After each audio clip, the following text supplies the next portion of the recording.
Today, please turn your mic on when you begin speaking and off when you've completed your remarks. And for all presenters, please state your name for the record before speaking or responding to questions. Before we move on to our first item on today's, I just wanted to remind everyone that today is Election Day, and so please, if you haven't turned in your ballot, please do so. You can put them in the mail, and as long as it's postmarked by today, that will count, or you can drop that off in one of the many drop boxes that Multnomah County has in different locations throughout the county. We have a lower voter turnout right now, so we're really encouraging everyone to get out and vote and use your voice on some of the things that are on the ballot for those of us in Multnomah County. So thanks for that. With that, we will go ahead. We have one informational board briefing, or we have the first informational board briefing today, which is on our library capital bond program. It's our fourth quarter 2025 update. And so I would love to invite our presenters down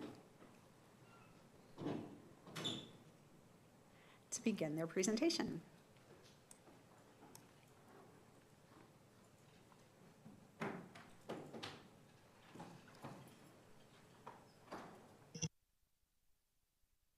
Morning. Good morning, Chair and Commissioners. I'm Katie Odell. I'm one of two Deputy Directors for the Library Bond Program, and we are very excited to give you our quarterly briefing today. Next slide. We have our usual agenda for you, but we're really going to spotlight tonight the amenities that the community has in store for them over about the next 7 or 8 months, just to really spotlight what we can all look forward to now that we are only opening libraries from here on out. I know, woohoo. Next slide. We're going to start, though, with a brief land acknowledgement. We honor the Indigenous people whose traditional and ancestral homelands are now called Multnomah County. The Portland metro area rests on traditional village sites of the Multnomah, Wasco, Cowlitz, Cathlamet, Clackamas, bands of Chinook, Tualatin, Kalpuya, Molalla, and many other tribes who made their homes along the Columbia River, creating communities and summer encampments to harvest and use the plentiful natural resources of the area. We acknowledge the ancestors of this place and recognize that we are here because of the sacrifices forced upon them.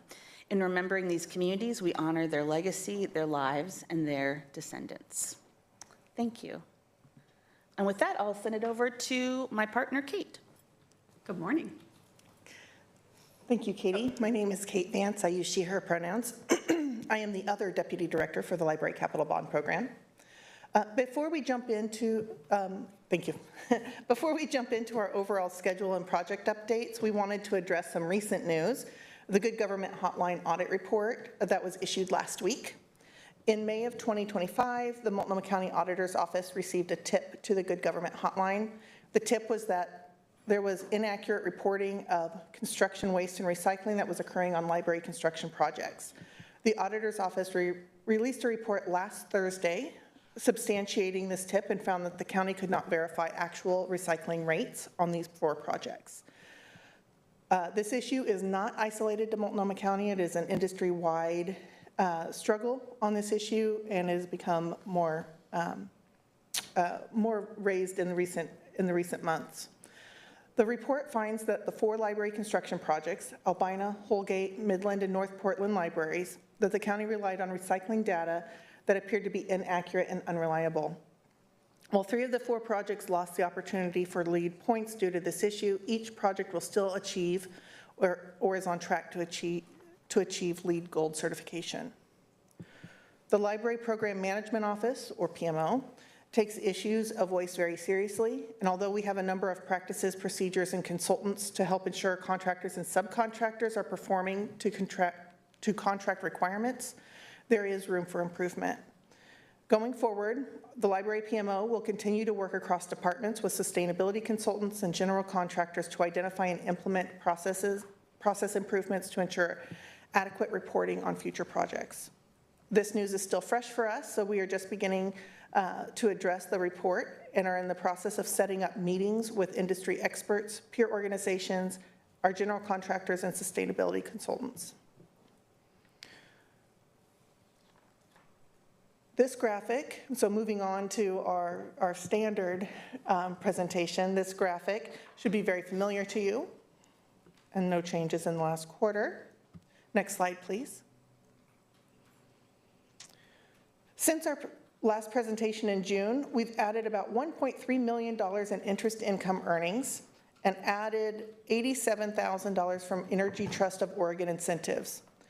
The added ETO incentives are primarily almost $74,000 for project completion and dedication to energy efficiency at the Albina Library, and the remaining amounts go to the East County Library and to St. John's for commissioning design review. Our portfolio level contingencies remain very healthy. As a reminder, these funds are restricted to library bond work, and we continue working with library leadership and our executive sponsors to maximize the value of each dollar. This means that we are strategically considering how to move funds around within the program, when to increase a project's budget responsibly, and to do the most good for a long-term investment. Next slide, please. As I referenced, we had a number of changes over the last quarter. We completed some reconciliations with our internal labor budgets that we're tracking at a portfolio level as we've fiscally closed out several projects. First, Operations Center was reduced by about $700,000 as part of that closeout, with funds going to North Portland and Northwest to right-size internal labor and our overhead allocations to port level and portfolio level contingencies. We added $75,000 from interest income to St. John's for contingency savings items, including additional uplighting for custom baffles designed with community input, a low E film at existing historic windows supporting sustainability efforts, and adding teen room art to create parity with other chapter locations. We closed out several of our refresh or smaller projects and used those project savings to fund approved betterments and scope adds, including the creation of a contingency savings projects, which you'll see as a separate line item in our next slide. And we also had our third wave release of contingency saving items. The majority of these costs are for technology and acoustical upgrades at Central Library. Other approved items include door power operators at ADA bathrooms, the Albina Library Carnegie entrance improvements, added roof fall protection at St. John's Library, and new monitors at public access computers. Even with the release of the third wave, we still have about $5.4 million in released savings. Next slide, please. So this graphic has been updated to show the changes we discussed in the previous slide, and you can also see that we've added a line for the creation of the contingency savings project so that we can track and be clear in our monitoring of that. With that, I will turn it back over to Katie. All right, next slide, please. It's been a busy few months, as always, in the PMO with plenty of announcements, including the opening of Woodstock Library in September, as well as the announcement of a whole slate of incredible artists from the Regional Arts and Culture Council for East County Library. We have more on that later in the presentation. We had great coverage of the announcement, including a feature from COIN, which helped encourage attendance at a community engagement event with some of the artists. We also shared about new artists for Belmont and St. John's Library. We'll continue with a few months of announcements going forward as well, including the openings of Rockwood and Selwood libraries, as well as a joint announcement about the Portland Street Art Alliance, announcing the artist who will be developing the Beverly Cleary-inspired glass artwork at Hollywood Library. We're working closely with HarperCollins and the Cleary Estate to create something that will be really celebrated and noted for both the Hollywood neighborhood and just our overall love of Beverly Cleary. And finally, the Carnegie Corporation published a long-awaited feature on North Portland Library, a gem of a library, which took a lot of background research and coordination with our Bonds communication manager and the library as well. I think next slide. We also had just some community engagement highlights to share with you. We had construction tours at St. John's and at East County Library with some of our community design advocates, our champions, and youth.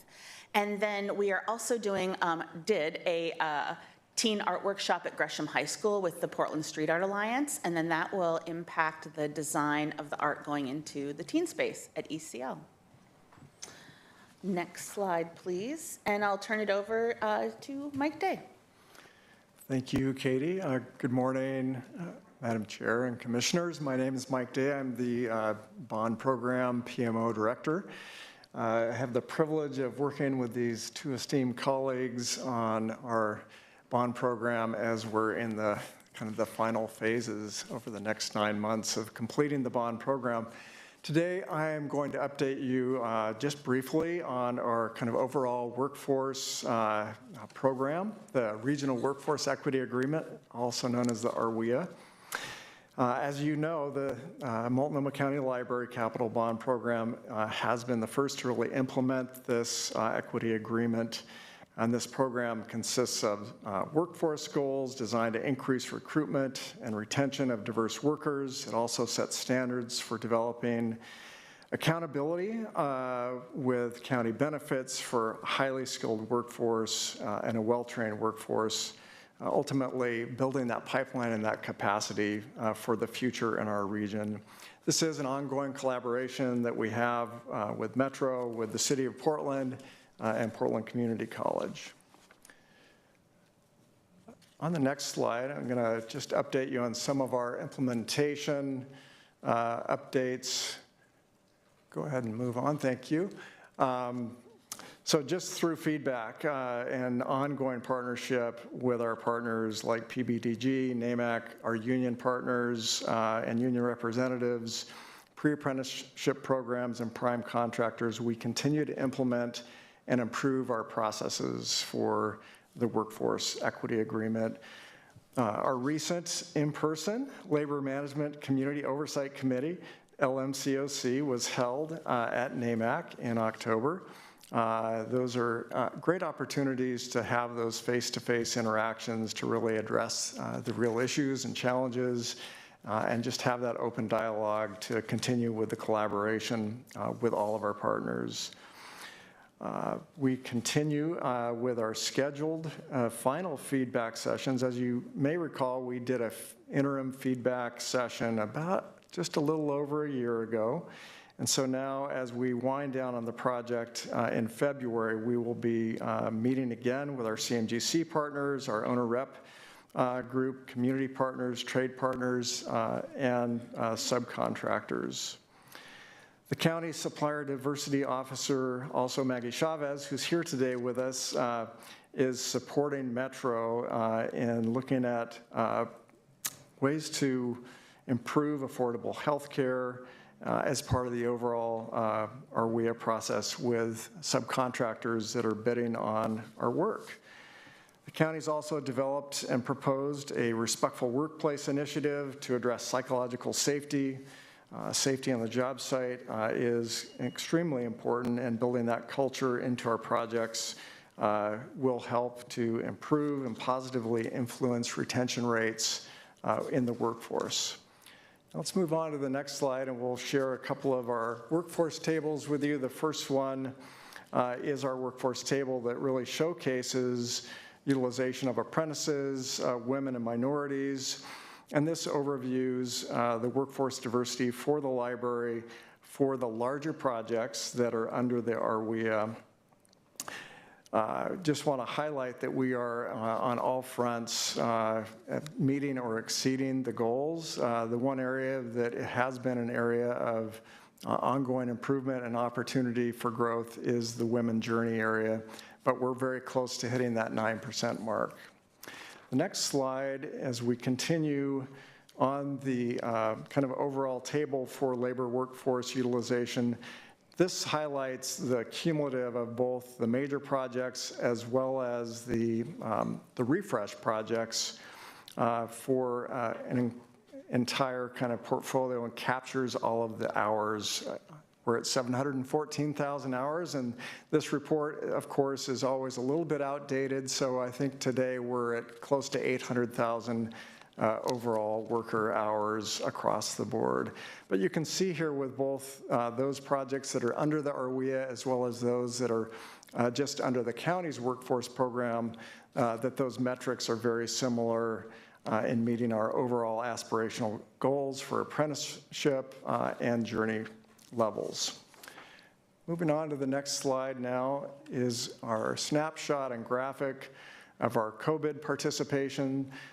This continues to trend consistently with what we've been sharing in the past as we move towards the completion of the overall bond program in the coming months. And with that, I am going to, as you move to the next slide, going to hand it back to Katie Odell. Thank you very much. So this is going to be the fun part. We're going to look at what the community has to look forward to over the next 9 months in our opening projects. So this is familiar to you. This is the north facade of Northwest Library on Pettygrove Street. Next slide. Construction is now winding down as we transition to the owner move-in. We're fitting out the library. All of the Portland Street Art Alliance and Regional Arts and Culture Council artwork has been installed.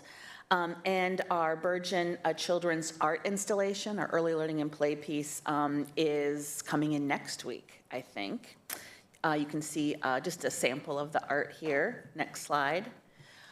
Here's also an image of the library right now before the materials have gone in. It's really a very interesting what 10,000 square feet can get you in terms of all the different amenities the community's been asking for.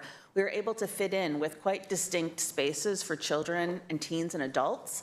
And there's great lighting, and the artwork is very impactful. So I think the community is going to be quite delighted by just all that this library can offer in 10,000 square feet. The artwork has been installed, like we mentioned. The main reading room is what we're seeing here, and this is taken from just south of our Millwork seating gallery that you can see. Next slide. And then you can see a little bit of the front here. There is a really nice exterior where folks can wait if it's raining outside. There's a portion of that if they're waiting for a ride. There's also really nice options between our stairs and our ramp. And the space is just getting really close to ready. And of course, we'll be opening up on January 10th. Next slide, please. And let's take a look at East County Library because gosh, that is just coming along and becoming a true reality for us. Next slide. Of course, you've heard about this, but we are so excited to be able to share what will be a game changer for the library, honestly for the county, and specifically for East County, and that's this large auditorium with flexible seating. They say around 200. I bet we could squeeze some more people in there. That library is good at that. For cultural celebrations and lectures and performances, family programs, and we don't even really know yet fully how the community will want to use the space, so we're going to work it out together. There's also a large maker space with room for classes. They've got everything from robotics to construction to 3D printing. And that's right visible on the very first floor. So a lot of the community is going to be able to see what's going on in there and want to take part as well. And then upstairs, very first for us is the audio-visual studio. And this will have technology that provides users this professional studio experience. So whether you're launching your podcast or recording your new ukulele album, you will be able to do it at the library. Yeah, yeah.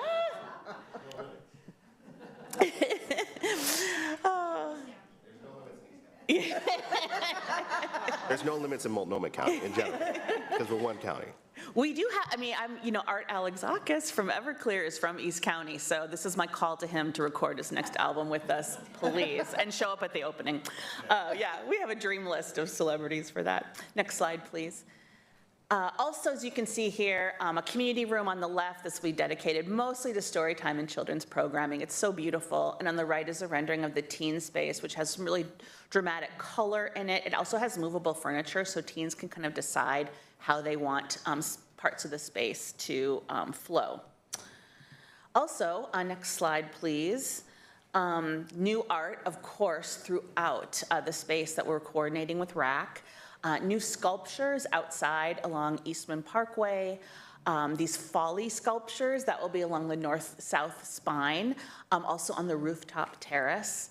We've got wall art going in, murals at the elevators, and then inside in our children's space, we're doing an installation based on a children's Caldecott Honor picture book.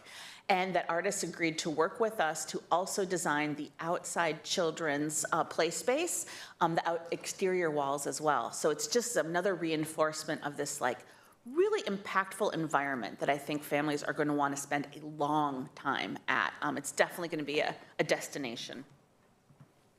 Well, let's take the next slide.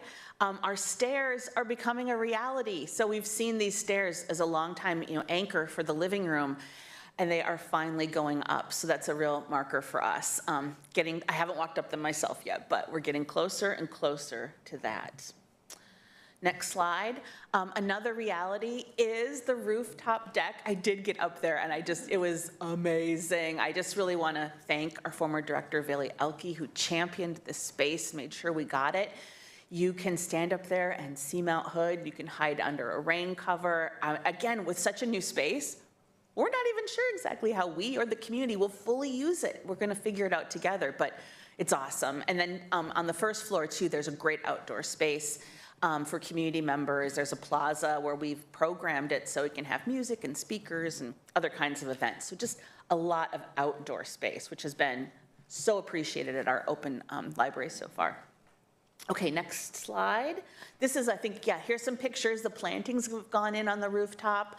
The shade structure and some little rain protection has gone in as well. So it is really coming along. All right, let's move on to Belmont Library. I drove by Belmont this week. Oh, it's so real. It's just enormous. If you haven't been, it's incredible. It just hadn't been so real for me before, but it is also coming along. Next slide. A lot of amenities fitting into this library. So we're getting the 2-story addition. We're having a gorgeous interior play and learning space for kids, and the theme is the Belmont Neighborhood Gardens, because you can go on a walk through Belmont and see just so many beautiful neighborhood gardens. So everything in the children's room will be native and bespoke to the actual neighborhood. Flexible meeting spaces that have been so popular at our other libraries. A teen space, of course. A lot of new art from Regional Arts and Culture. Also a community-driven art project. So we had a quilt that had been donated decades earlier that we're creating a new quilt with the community that's going to go as an installation in the lobby. And so that is still to come. Next slide. Britt Howard is with the Portland Garment Factory and was selected to do the panel that will be the selected by the panel to do the suspended art piece over the teen area. So we're really looking forward to how that will kind of activate and anchor that space on the second floor. And then next slide, we have some pictures of the construction project, too, so you can start to see how the windows are going to impact the space and also the tall ceilings of the second story. Okay, let's move on to St. John's. This will be our last library to open. Next slide. So St. John's is getting almost 3,000 square foot addition. Also getting a large play and learning space for children. Well, I'll wait to brag on that one yet. We're getting new community rooms as well. A teen area, again, with teen-inspired art. A lot of new art in this space. One of our greatest gets was getting Carson Ellis, who's the illustrator, Caldecott Honor winner, and also the illustrator of the Decemberist albums, is going to be doing a wraparound mural in the kids' room. So all 4 walls we're going to be entering Carson Ellis's world in our children's space. And then we'll also have exterior sculptures and some community artwork that's going to be a hung installation in between sort of the main reading area and the children's space. Next slide are some pictures of construction in process.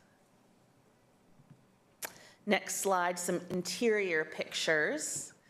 You can see not quite as far along as our other projects, but this will be our last one to open.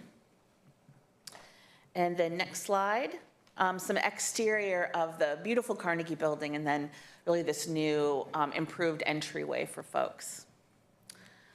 Gosh, with that, that's really our last slide to share with you. And we have time for any questions you might have. Thanks so much. Really appreciate this update. It's really wonderful to see all these projects touching every part of the county, honestly, that's in the works right now. So we'll go to the board for any questions for you or any comments on the projects. And we'll start with Commissioner Jones-Dixon. Great, thank you, Chair. excited for springtime, and just each and every time you present, just how your ability to use your words to paint the picture as far as how the space is going to be used is inspirational, so thank you. You truly have a gift. I have no additional comments outside of looking forward to this next spring, so thank you all for your work in moving these projects along. Thanks. Great, thank you. Commissioner Moyer. Very excited for the Northwest Library to open. I did have some questions related to contingency. I'm just wondering, I know that the library bond is a little bit different than other projects. So what is our approach to contingency? And do we plan to be totally spent down by the end of the bond?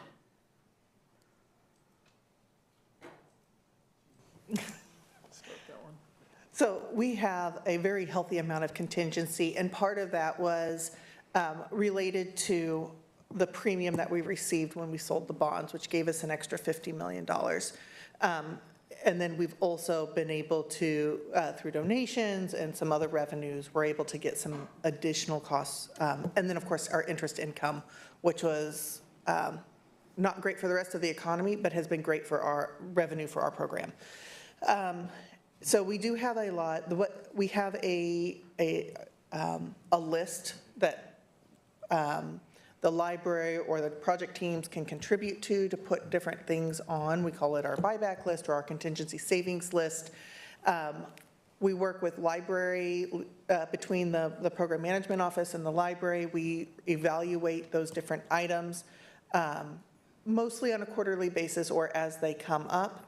And then we would make, we rank them and prioritize them based off of how the library has issued priorities for us. And then we would make our recommendation to the executive sponsors, who then will sign off on it.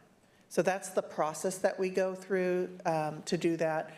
And we have about $6 million of released contingency funds right now. I think I said 4.5 in our presentation, but as live time, right? As I looked at it yesterday, it's about 6 million. And that means anything that we aren't holding or earmarking back. So in some cases, we also have some earmarked, like we're not sure if we're going to need this or not, and so those are earmarked. Who's the bond executive leadership? Tracy Massey and Annie Lewis. Okay.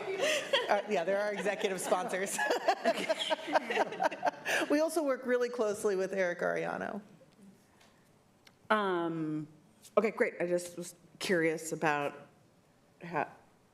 how we approach that. I don't know if you saw a report from our auditor's office related to the Good Government Hotline related to recycling on 4 of our library projects. That could have been any project. That wasn't specific. It just happened to be library. What are the ramifications of that? Could we retroactively lose a LEED certification or have to repay a tax credit, or like what? I don't know if you've had time to even. Yeah, so we received it on Thursday, and we're still evaluating because we just got it, and we have done some internal reflection, and we feel like our processes are fairly solid, but obviously there's some cracks in there. We have heard that the City of Portland code is not being monitored or enforced, so there should be no repercussions from that. On the LEED front, as part of the audit process, they did that evaluation, and one of the projects lost a point, and 2 of the projects lost 2 points. However, because of how LEED works, where you do a lot of different things to earn points, all of our points were still within the threshold for gold. So we are not losing points on that. unrelated, or not directly related to the audit itself, but we also received through this same tipster a challenge through LEED on our Operations Center project. And that challenge was unsuccessful, meaning we retained all of our points for construction waste and recycling on that front. I'll just maybe add to that the moving forward piece. So we're kind of taking that information, digesting it, and as we move forward, we are planning on having a work session with the technical experts, which include our prime contractor and our sustainability consultants, to look at what our current practices are, our policies and procedures, and again, as Kate said, where are the seams and the cracks, and how do we make sure that as we move forward that those matters are addressed. As it relates to the vendors that are providing those services for waste management and recycling, one of the things that audit review really revealed is where you have constrained sites and you cannot separate containers of different waste streams. And so it's commingled, the waste is commingled, and then at the recycling haulers, the haulers have that responsibility for segregating the different material streams, and then the current policy is that those streams are weighed and measured and then put into their various piles for final recycling.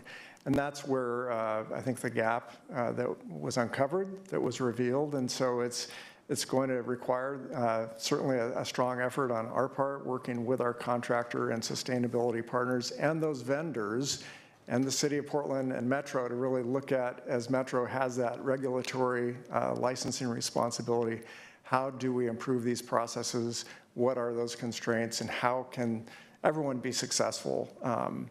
So there were these reporting kind of gaps. There was still visual measurement verification that was done, but where the gap was in that weighing piece is what I mean, visual verification is not allowed.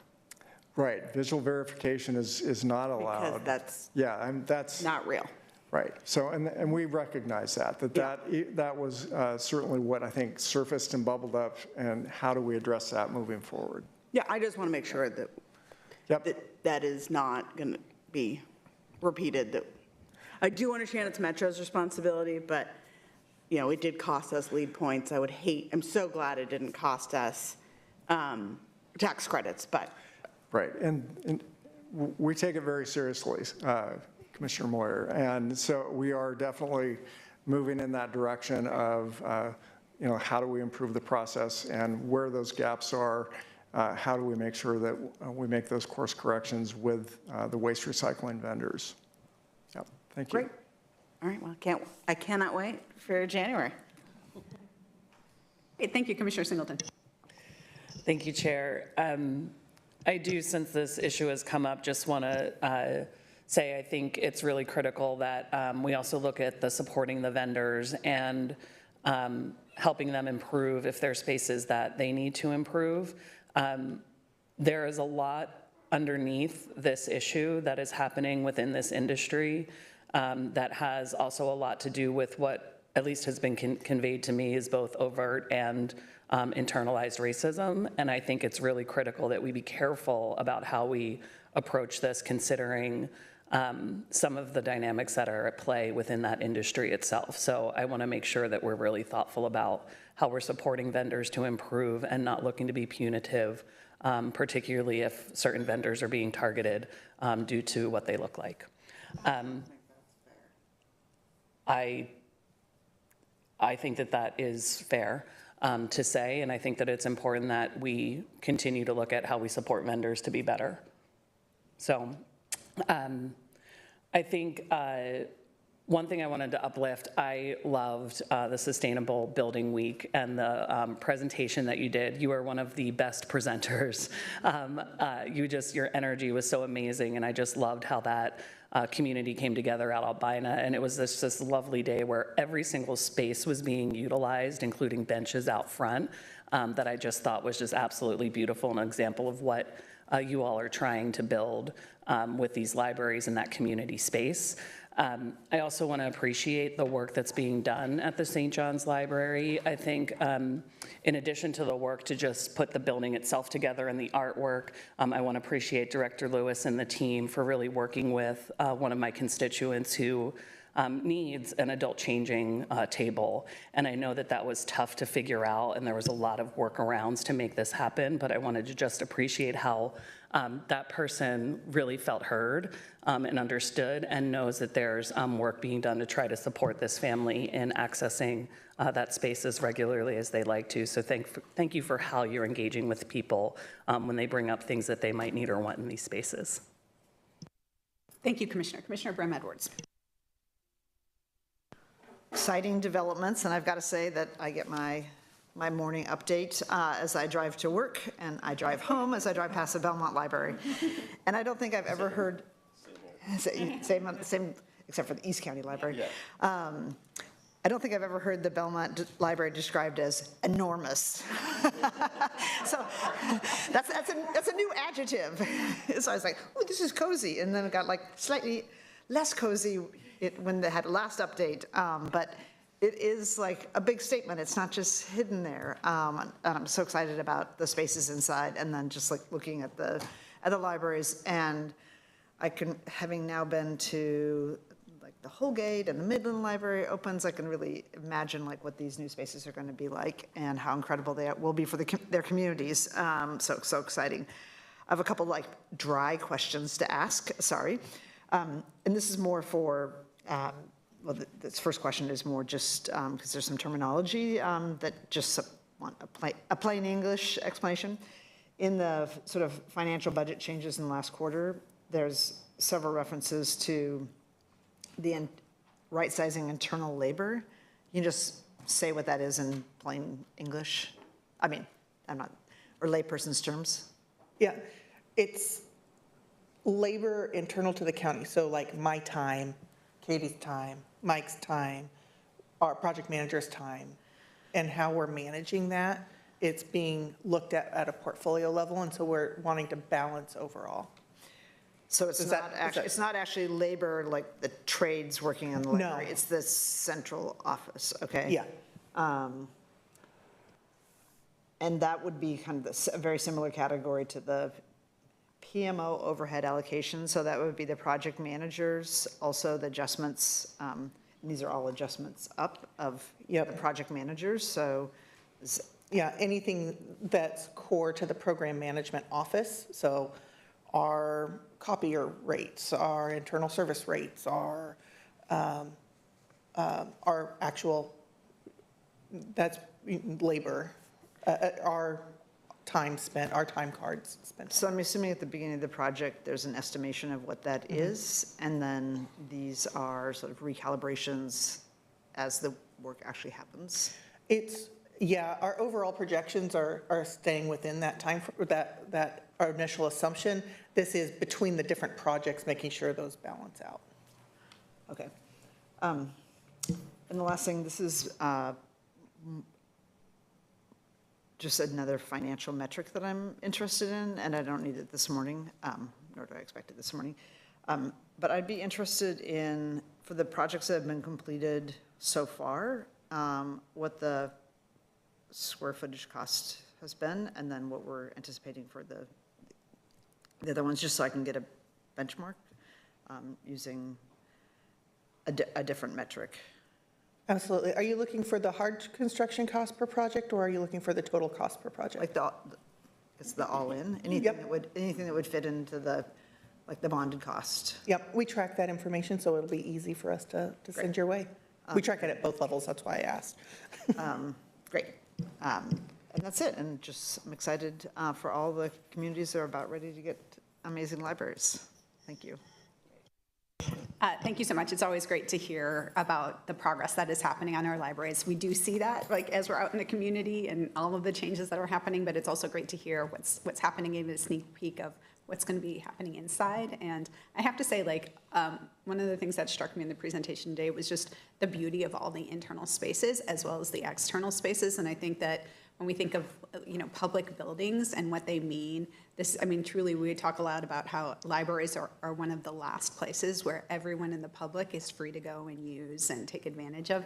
And the fact that we're creating such beautiful spaces inside and out for our community, I think speaks well to what a valuable thing that is. So just want to appreciate all of the great work that's happening and the really deep way that community has been brought into this, that we've really focused on the goals that we've had around equity in our hiring and contracting.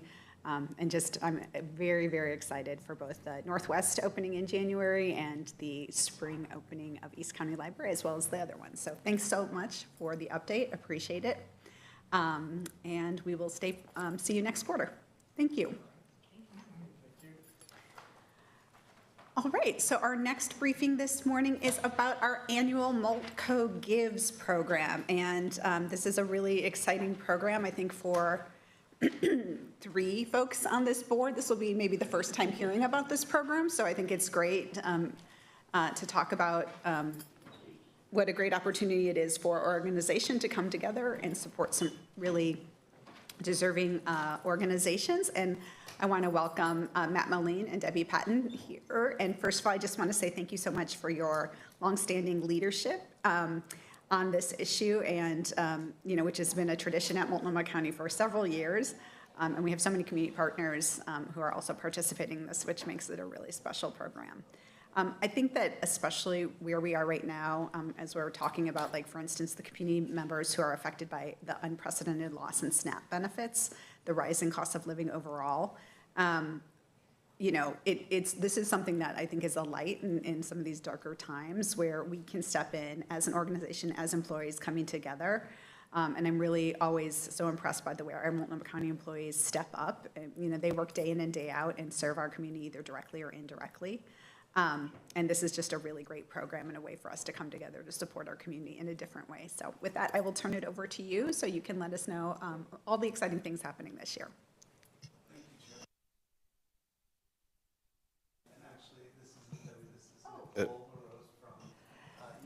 Nicole, thank you. Can you turn on your mic, please? Oh, there you go, just hit the button. Yeah, Nicole, so sorry. It's so great to have you here. I'll just kick it off real quick. So the Multnomah County Employee Giving Campaign is organized and governed by Management Council per MCC 9.605. The council certifies charitable giving organizations participating in the annual giving campaign for county employee donations via payroll deduction. However, while the need is great, as Chair Peterson was highlighting just now, there are a lot of challenges facing annual giving campaigns, and that's not unique to the county's own. This is throughout the country. Some of this is generational differences, personal values on giving to federally certified nonprofits. There's also economic drivers facing newer workforce. We're still sort of at that tail end of the COVID disruption, and what I'm hoping for Maltco Gives specifically is that we can do a better job of, for lack of a better word, marketing ourselves and what the benefits are. And one part of that is we will be having our second annual post-COVID pizza party to bring some of the charities and employees together, most likely at this building, but communication will come out on that in the next week or so.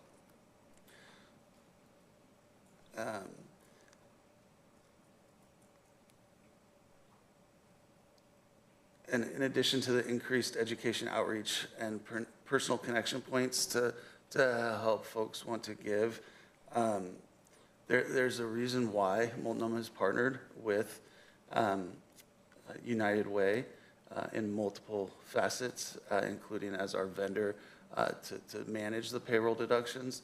And there's a reason why Maltco Gives versus some of the other things like Willamette Weeks giving and just your own personal sending checks or electronic donations to charities. And that is, there's an administrative cost to the charities in receiving money. You know, they have to cash the checks, open mail, that takes people. And what is unique about United Way is they have thousands of employers participating in these types of programs, and they reach agreements with the receiving organizations of like what frequency and or dollar amount thresholds should it go to. So, you know, if it hits $250,000 in contributions, we would like that, or otherwise we would like to get the money quarterly, just so that they can keep their admin costs down and maximize what they're giving back to the specific cause they're working on. And just a little fun fact that I like to bring up each year is that, you know, small donations matter. Specifically at Multnomah County, we have approximately 5,300 benefit eligible employees. If each employee donated $1 per pay period, that would collect over $125,000. Pre-pandemic, the county typically raised about $150,000 a year. Pandemic and post-pandemic, it's almost dropped in half. And I think a lot of that too is just there were a lot of long tenured employees that, you know, knew about the program. So again, I think that's on us as a council to do a little better about marketing. And with that, I would like to pass off to Nicola Rose, who's our strategic partner at United Way. Thanks, Matt, and morning, thank Nicole. you. Thanks for having me this morning. So like Matt said, I work for United Way, the Columbia Willamette. So we're the donation processor for the Maltco Gives campaign. And so that means that donors and employees, they can give through our platform. They can pledge gifts to any nonprofit, and we pass those gifts on without a fee. That's because we want to inspire philanthropy and giving for folks, make it easy so they can support our community members in need. At United Way of the Columbia Willamette, we're primarily serving a population we call ALICE. ALICE is an acronym that stands for Asset Limited, Income Constrained, and Employed. And this represents the growing number of families who are unable to afford the basic costs of living. Things like housing, childcare, food, transportation, healthcare, technology, the rising cost of all the things. ALICE households often make too much money to get public assistance, but they're working often hard, making our communities run, but they're struggling to keep their own households from ruins, and they're struggling to make ends meet every day. We know that 42% of Oregonians are living below the ALICE threshold, and that number is even higher in Multnomah County. It's 47% of households are struggling. And we know as the cost as wages have failed to increase and keep up with the cost of basic household basics, folks are struggling. This is particularly hard for those ALICE households. We know that households that aren't earning enough to cover those costs, they can't save for emergencies, retirement, and other future needs. And it could be as much as a car breaking down or a medical expense is enough for someone to be facing eviction. So we've got a program, a really strong housing stability program. I'm proud to say has kept over 4,000 families in their homes since we started this program. And we're directing, we think every family deserves a safe and stable home. So we're investing directly into this housing stability programs that keep families in place and keep children in school. We know these interventions work. National studies are showing that they reduce the risk of homelessness by up to 76%. And it's at a fraction of the cost of shelters and emergency care.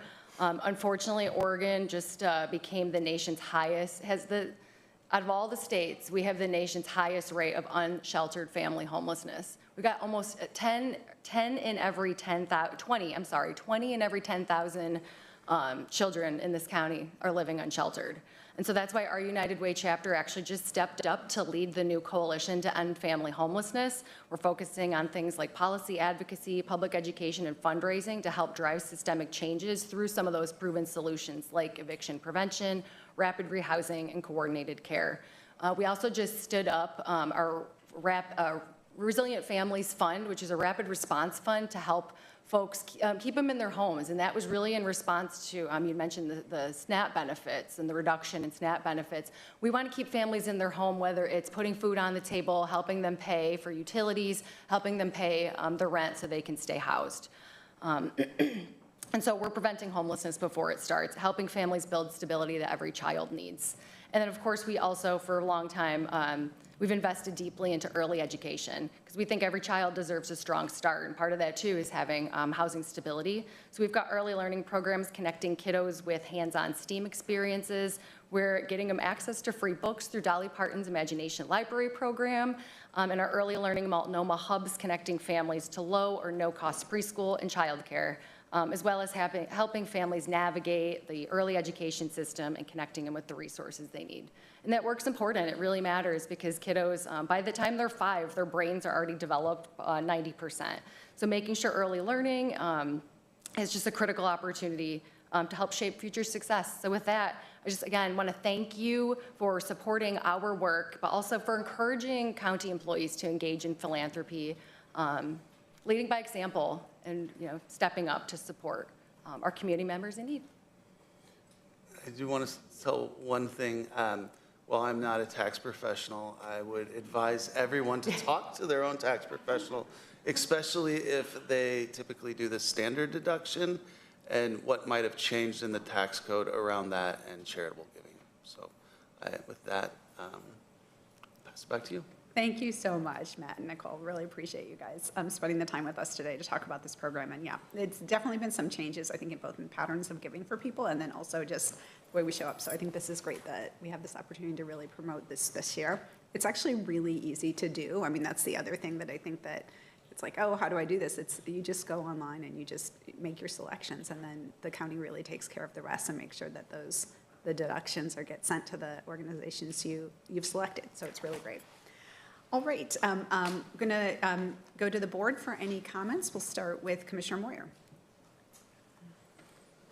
I do have a question. If people participate, do they have the ability to direct their funds to stay within Multnomah County, or is that just not how you operate? They can donate to any 501, any certified nonprofit. So it could be on the other side of the country, and we'll pay out to that organization. All right, great. Good. Thank you. Commissioner Singleton? Just appreciate the work. It's not easy to pull these together, so thank you for getting to the stage we're at and for having this available for our staff. I appreciate it. Thank you. Commissioner Brim Edwards. Appreciation to all the county employees who are involved in this and to United Way for supporting this work. And I would just say, I think our county employees show up every day in their work to support our community, and this is just another way our employees go above and beyond to support the community in addition to the work they do in their capacity as employees. So thank you, and I also just really appreciate United Way's focus on ending unsheltered family homelessness. Thank you. Thank you. Commissioner Jones-Nixon. Yep, thank you. Thank you, Chair, and thank you for the presentation, Matt, and thank you for being here again, Nicole. This is the first time that I've heard about this program, which is really, it's a great effort, and we look forward to championing it. And thank you again for the focus on youth and families, and it's been a huge eye-opener as far as the ALICE data, and that's been guiding our work in my office as well, so thank you. You're welcome.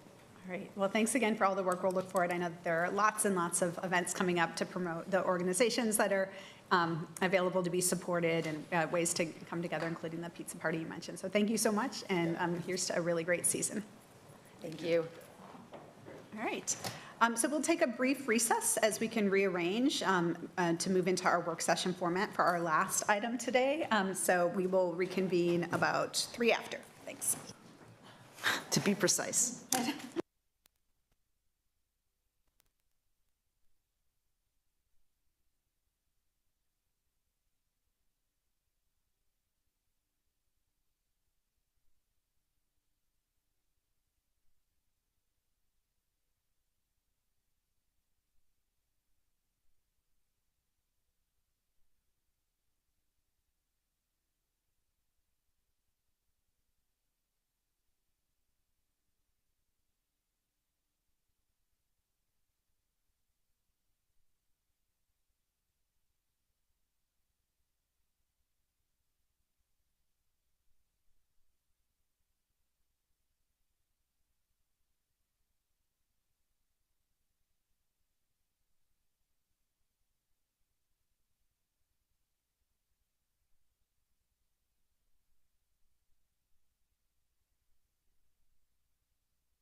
Our last topic for today's conversation is a work session on the Association of Oregon Counties recommendations. I will turn this over to Commissioner Brim Edwards. In a moment, Michelle Rogelstad will be just going through the presentation, but I thought I'd provide just a little bit of frame up before then.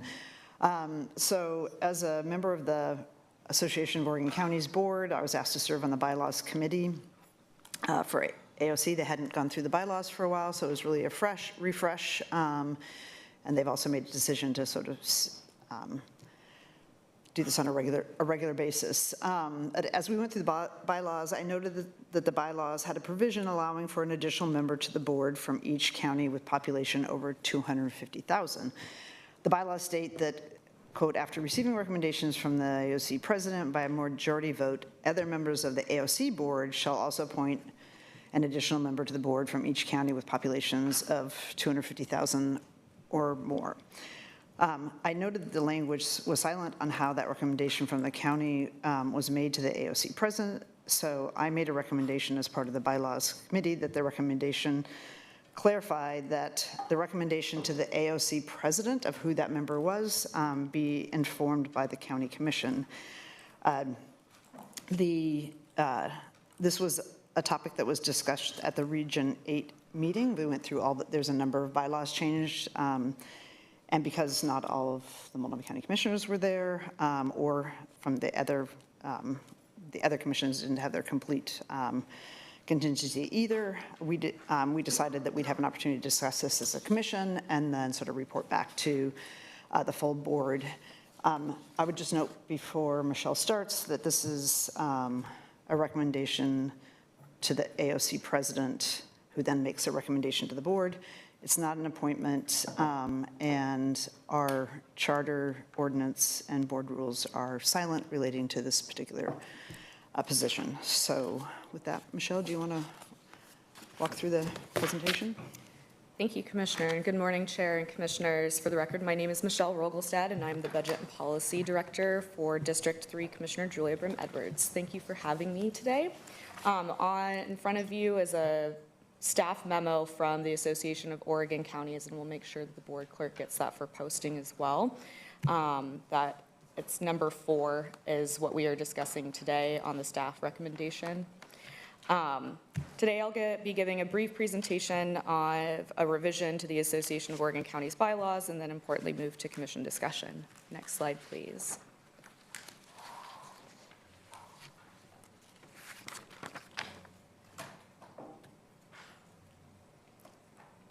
The Association of Oregon Counties, or AOC as I'm going to probably call it from here on out, is a statewide organization representing Oregon's 36 counties and promotes collaboration. Multnomah County is an active member of the AOC. For organizational purposes, AOC is organized into 8 regional districts, and Multnomah County is part of District 8 along with Washington and Clackamas counties.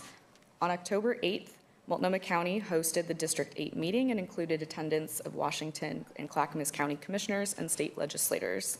Topics at the meeting included discussion of pressing regional issues such as behavioral health, roads and funding, the AOC bylaws, and the AOC 2026 budget. At the District 8 meeting, there were also AOC nominations for the board at large member, in which Clackamas County Commissioner Paul Savas was nominated, and the membership committee in which Commissioner Megan Moyer was nominated, with Washington County Commissioner Pam Treese as an alternate. Next slide, please. At the same District 8 meeting, proposed amendments to the AOC bylaws was discussed. One of the proposed amendments discussed was to clarify the source of recommendations for counties with a population of 250,000 or more. The revision would specify that the recommendation received by the AOC Board of Directors from the AOC President are given by the respective county commissioners, or county commissions, excuse me, given by the respective county commissions. This amendment is intended to ensure that each county commission has the ability to fully contribute to the recommendation process. Next slide, please.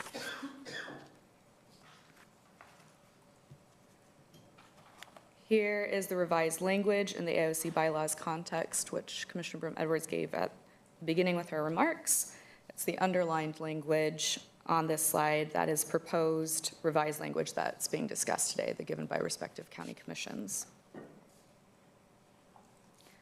We'll continue walking through the AOC process and the language. Next slide, please. The revision we're discussing clarifies that the source of the AOC president's recommendation is from the county commission. This ensures that each county commission representing a population of 250,000 or more has the ability to fully contribute, as mentioned, and make those recommendations for members to the board of directors through the AOC president, consistent with each county's own policies and practices. And a commission may delegate this power or exercise it as a commission. Next slide, please. Next steps regarding the AOC bylaws are the Multnomah County Commission discussion of this proposed amendment to the AOC bylaws. The AOC District 8 co-chair, Commissioner Brem Edwards, is to transmit a memo confirming the commission's position on the proposed AOC bylaws amendment to AOC President Gina Nickel. AOC membership discussion and vote on the bylaws discussion during the 2025 AOC Annual Conference, November 18th through 20th. This concludes the presentation portion of this discussion. Okay. Does anybody have any?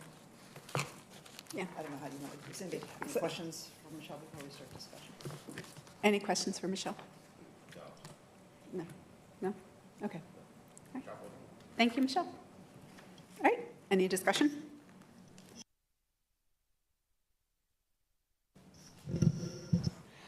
I think, I guess I'm a little, is the intervention needed here at the AOC bylaws, or is the concern about how we as a body do appointments? And I ask because I think they're two different conversations. Yeah, that's a great question. We could do an easy thing. We could pass a resolution to be clear on how we want to advance that.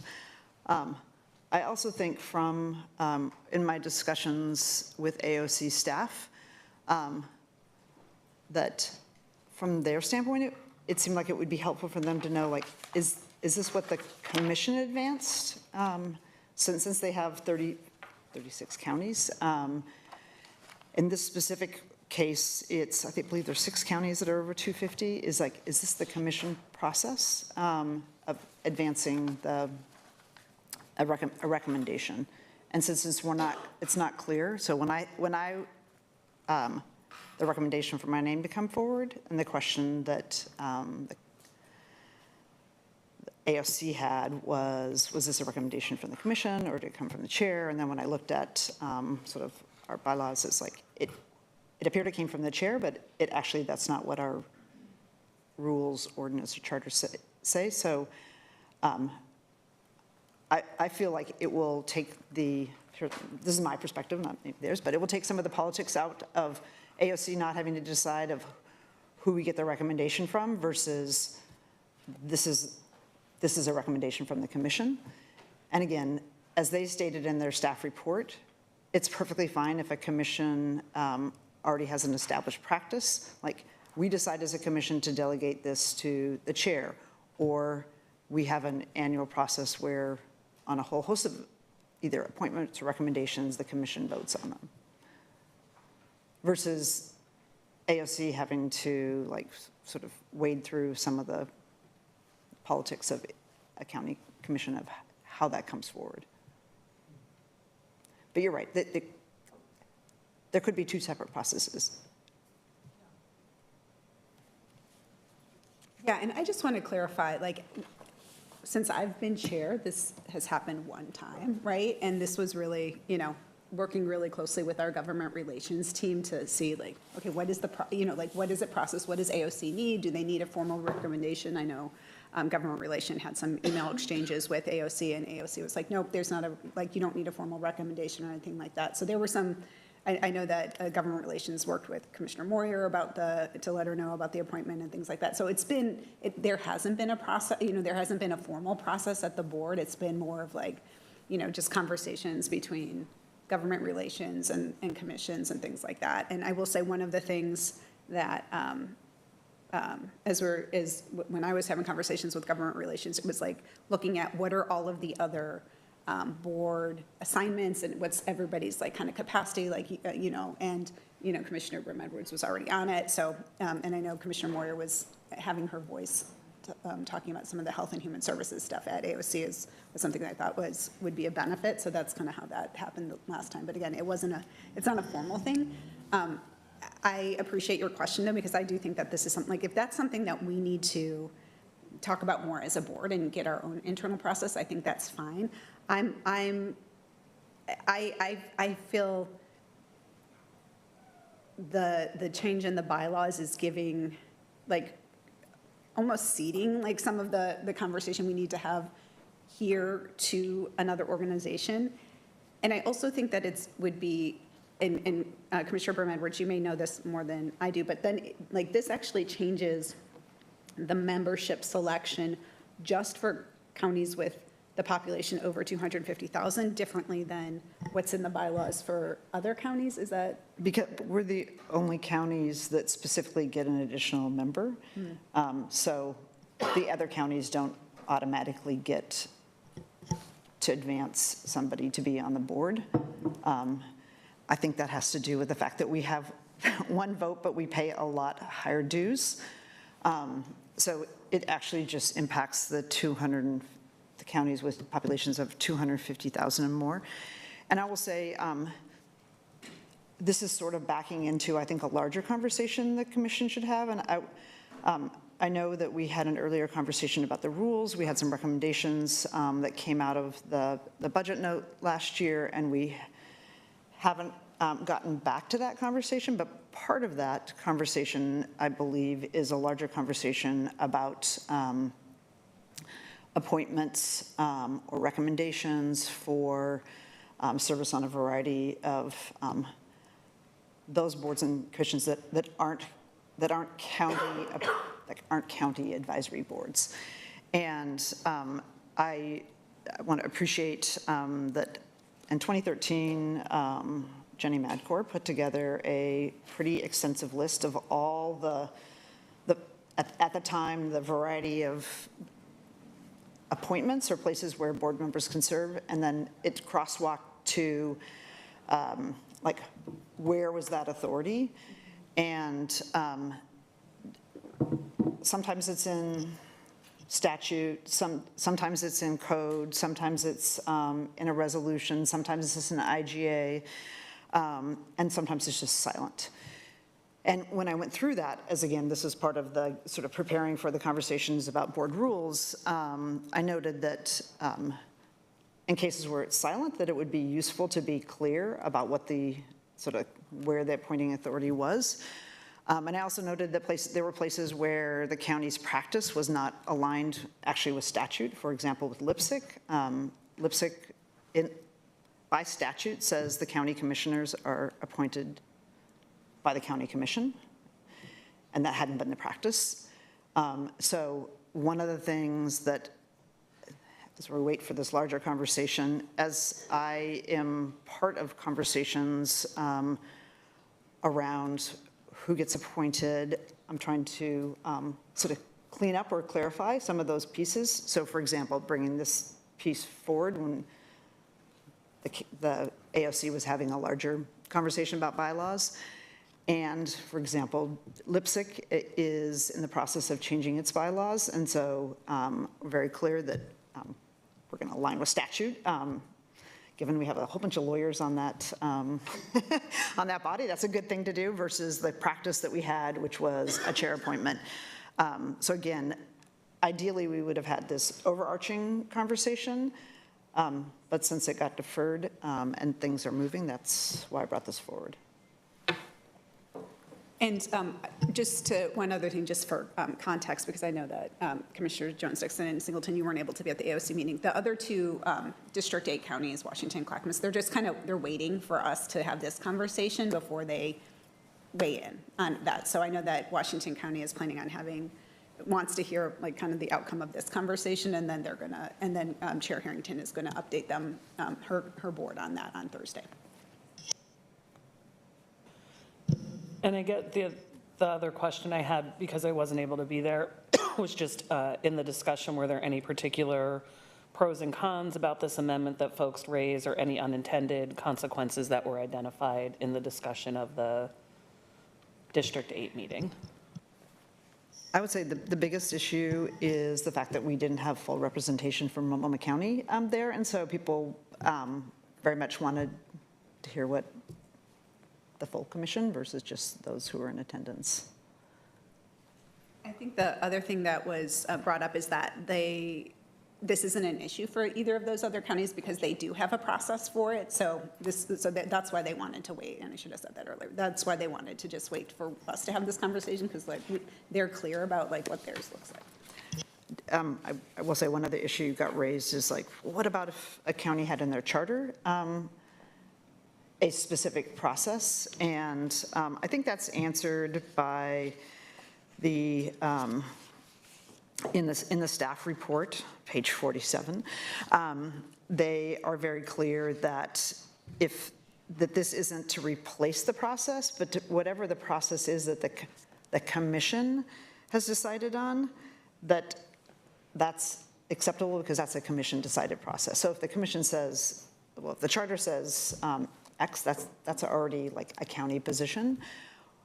Or if the commission, through resolution, makes a decision on here's how we're going to do it, that, again, that's a commission, informed by the whole commission that we want to, that commission wants to do it a particular way.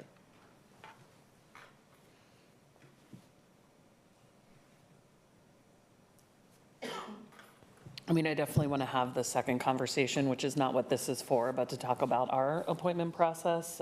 So I just would put that in the parking lot. I think that's worth our time to really discuss.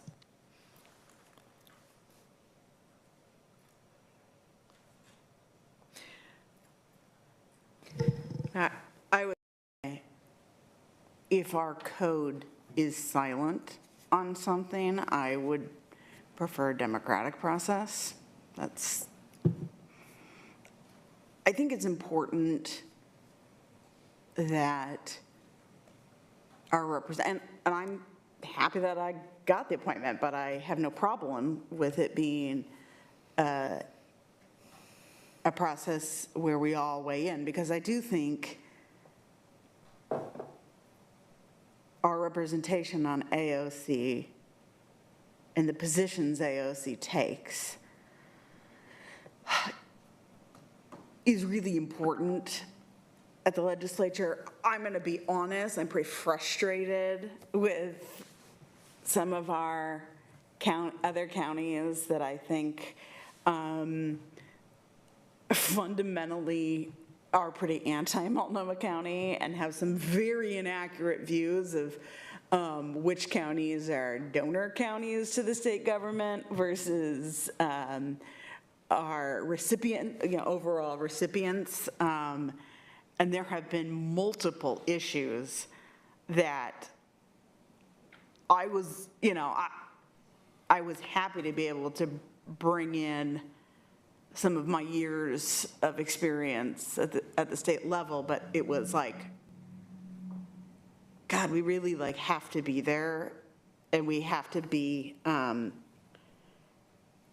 bringing the weight of Multnomah County. And I think when you are chosen by the whole commission, it helps add that weight into the conversation. That, and maybe being willing to be a stickler about dues.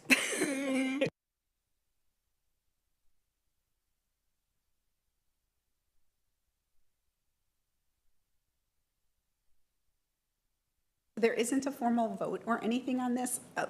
This is really just a conversation and a discussion about where we land on moving forward with this bylaw change, or if we're recommending to move forward with the bylaw change, or if we're decide no, we don't think that this is a necessary change. So it's just nothing formal, but just the conversation. Yeah. I would hope that we could share if there's a consensus or a majority for supporting it, so that we can share that with AOC generally. They would like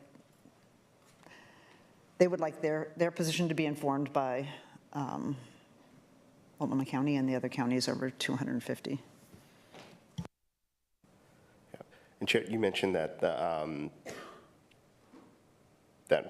one of the concerns might be just ceding our responsibility to AOC, or could you, what were you, I just want to make sure I'm tracking. Not so much, it just, like, this is a conversation, obviously, that we want to have this really, because I don't know about Lane County, but Washington, Clackamas County, this wasn't an issue for them. Like, they didn't feel it needed to be a bylaw change because they are already, this kind of reflects what they do anyway. And so just to me, it's like, if we need to have an internal conversation about our process on this appointment and others, like, let's do that internally, but let's not, like, you know, put it to an outside organization to say, like, how we should be doing things. That's kind of my take on it. I also will just say, having attended many AOC annual business meetings, it gets really, like, these conversations get really drawn out and long, and there's like amendments, and then amendments are, you know, changed, and so I think what's important is that if we, and I know that other large counties are going to be, or want to know what we're coming out at. So I think that, like, whatever we do, we just need to be unified. If, like, whether it's like we just think that this should be tabled, or we should think that this should go forward, like, it would be better if we're unified, just so that we don't get this, you know, have a back and forth, like, within that meeting room, because it did, I mean, we did have, like, several different amendments and things at the District 8 business meeting around this, and I don't think it would be helpful for to Commissioner Moyer's points, kind of the Multnomah County and larger county perspective that we might want to bring on other issues or other topics of conversation, to be bogged down on this one. Got it. I would just respectfully disagree in that actually this puts the commission in the driver's seat versus, I mean, as it is, AOC has already taken some power by, it's the AOC president who's making the recommendation to the AOC board. I mean, the AOC president could, in theory, advance a recommendation to the AOC board that is not aligned with the commission because it's silent. And to me, like, the language actually is very clear. Like, the commission is going to make, the county is going to decide on who the recommendation is made to the president. So for me, I think it does the exact opposite, which is, instead of just being generic, like, the AOC president's going to make a recommendation to the AOC board, and that we're going to hope that they listen to the county commission on who we think should be ultimately advanced to the AOC board. So I think this empowers the commission, and I think one of the issues that we have with AOC is because they have the 36 counties, no matter what their size is, all have sort of one vote. This is a way in which they have tried to provide some weighting that we're a large county, and so we really should be driving the recommendation and who serves on the board. So again, I think it has the opposite effect.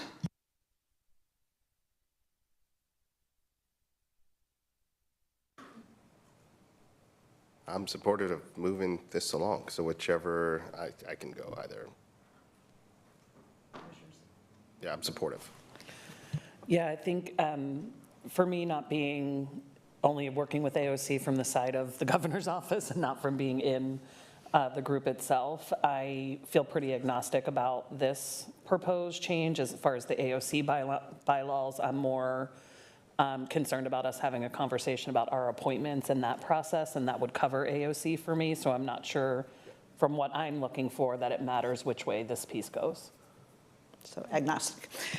Yeah, and I really encourage us to get back to the conversation about rules. Again, our practice, for example, for Lipstick was not in compliance with state statute. So it would just be good for us to move through that and to have some clarity. And I will say I'm fairly agnostic about it too. Like, I just don't think it's the way we should be spending our time and energy on AOC topics is like, this is not the most important thing that we should be that I think that Multnomah County wants to make sure that we are showing up for. Do you know what I mean? Like this is, I don't think it's necessary, but I think that there are other bylaws changes, for instance, that are going to be on the table at that meeting that really do have an impact on the governance of the work and the focus of the work at AOC that that's going to be important too. So this one is, but again, like as I said, I think it's just, I just don't want us to be divided and have a lot of back and forth and take up a lot of the meeting time on this one there, so. So to summarize where we are, we have a majority of the commission that supports this change, and also 2 members who are agnostic. I mean, I think 3 members was. Commissioner John Sixton said he was supportive. Supportive. I'm supportive of just moving forward. Yeah. And Yes. agnostic. I'm supportive. Yes, I'm supportive. Yeah. While we're here, I'm curious about the removal of floor nominations. That seems like a pretty big one, and I'm just curious what that conversation has been to date. There was a lot of conversation, and there was a lot of conversation at the AOC board. And if I had to summarize it, it would be the removal of them from the floor is sort of from 2 standpoints. One, the AOC staff felt that when you had a nomination from the floor, they didn't really have a chance to prepare for the nomination. Just the whole election process, which they have to run. The second issue was there was considerable concern about the way it's worded, I think, is it's 24 hours, 24 hours of writing beforehand. So there is a process by which there's a candidate forum, and the candidates present why they're running, why they want a particular office. And by requiring notice a certain amount of time beforehand, it would have the candidates, all the candidates, even those who were last-minute candidates, participating in that forum, because commissioners and judges expressed a concern that they were being asked to vote on the candidate that they hadn't heard anything from, that, I wonder what their positions are, and that there was a sort of description of things happening in the bar the night before the election, that that's when people were deciding hey, we're going to nominate somebody, and really commissioners not voting with full information. A little bit of the comparison was made is it's like you have a voter's pamphlet statement, you have to file by a certain time so people know where you stand and they can be informed voters. So that was, I think you 2 were there, so I don't know if is that a summary of kind of the pros and cons? Yes, and I will say this came about specifically when I was running for second VP at AOC, and I was the only person who was running up until the morning of the thing where there was a nomination from the floor, and it caused a very long and drawn-out process that literally ended up in a coin flip to decide who was going to be the second vice president. So that was, and it did, and for all the things that Commissioner Brenner said, it was really hard for staff to be organized and ready and prepared to run that kind of election. The full AOC body, there's this, this luncheon, chance for them to hear directly from the candidates and things like that. So it's just from a in the spirit of having a democratic process, this is really what came out. I don't remember, which one of these did we, because we did discuss this at the meeting. Do you remember which one? Which one of the 24 hours? Yeah, because there's option 2, and I think it was, did people come down on option number 2? Supporting option, I can't remember which one. I think we went for option 1 because people felt like there should still be an opportunity for people to enter it, but they needed to at least 24 hours in advance, which meant that they would be part of that sort of candidate forum, that people could be informed and the staff would have enough time. I think the opposition to 2 was that there still was an interest in like, that would just completely remove floor nominations. Oh, I'm looking, I think that, okay, so I'm I'm looking at something different. yeah, so I think option 1 completely removes the floor nomination, and then amendment option 2. Oh, it's interesting, on their summary, they had Oh, them that's so flipped. funny. Okay. Well, yes, yes, I agree. That was my recollection too, that it was the 24 hours. 24 Yeah. hours. Or, yeah, noon of the business day prior to the designated time. Okay. So that's where that one came down. It's still on it. And they talked about sort of a different timeline, and that would be a little bit more elongated, but for individuals who have to travel a long distance, for those sort of far eastern, far eastern counties that not all of them get there days in advance. So it was felt like 24 hours was, again, they would have an opportunity to participate in the candidates forum, but most everybody's there by the candidates forum, and then of course the next day is the business meeting where the actual votes happen. Did I have that right? Yeah. Yes, It- yes, I am pretty sure there will be a lengthy discussion Yes. about the topic, because Sounds like that's what AOC is, lengthy discussions. did you want to raise your other issue?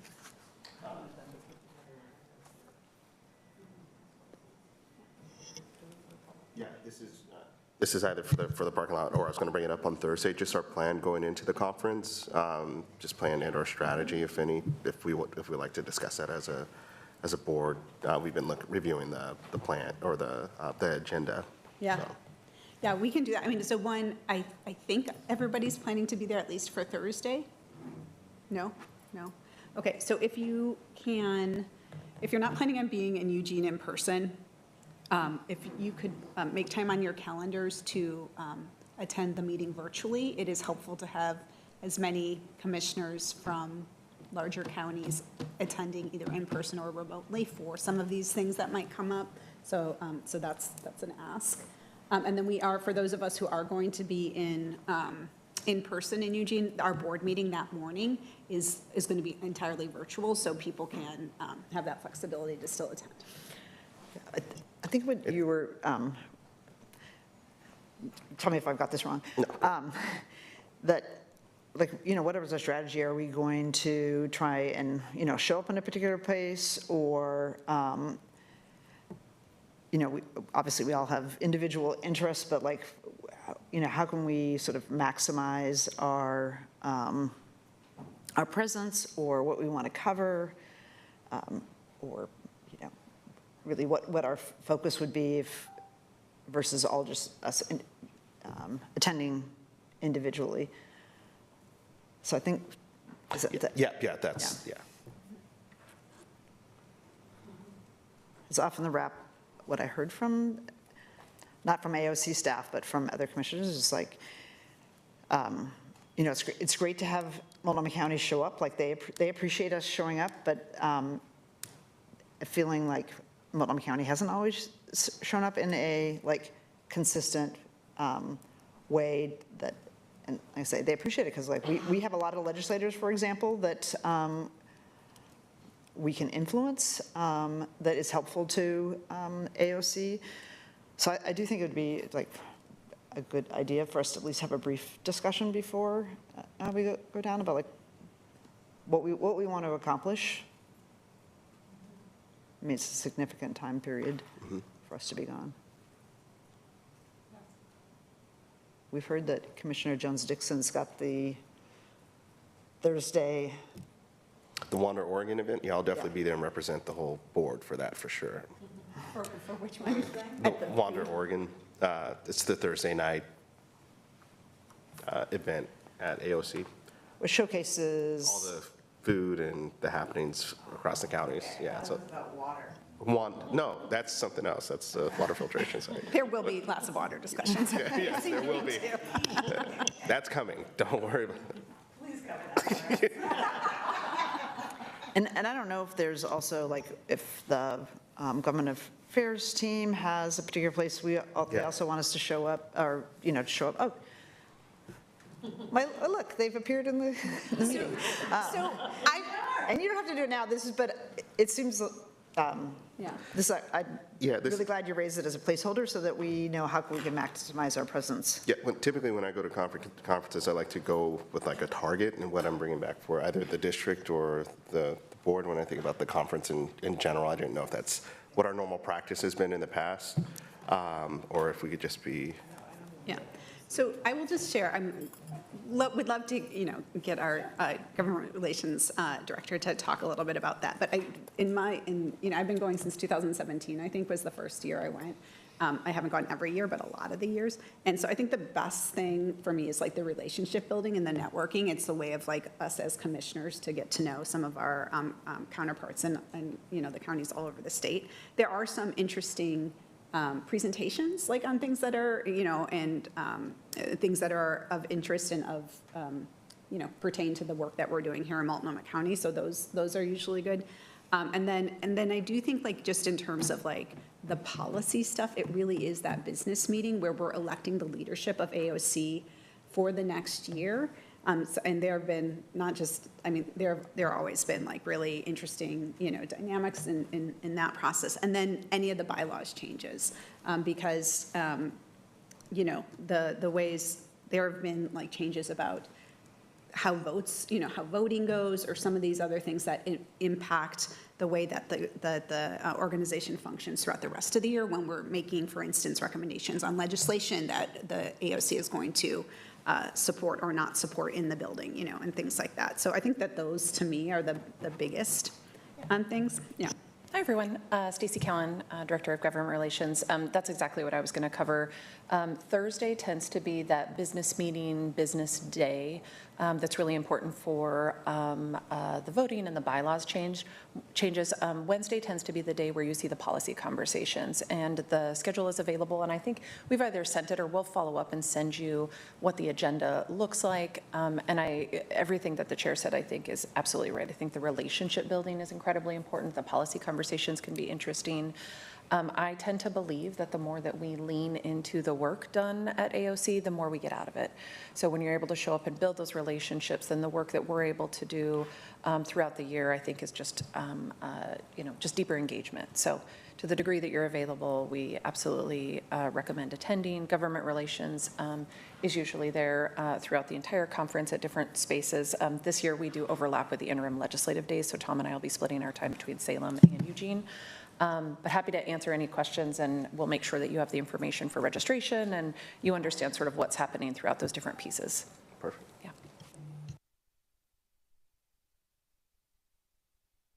Thank you. Can I just ask a question about that?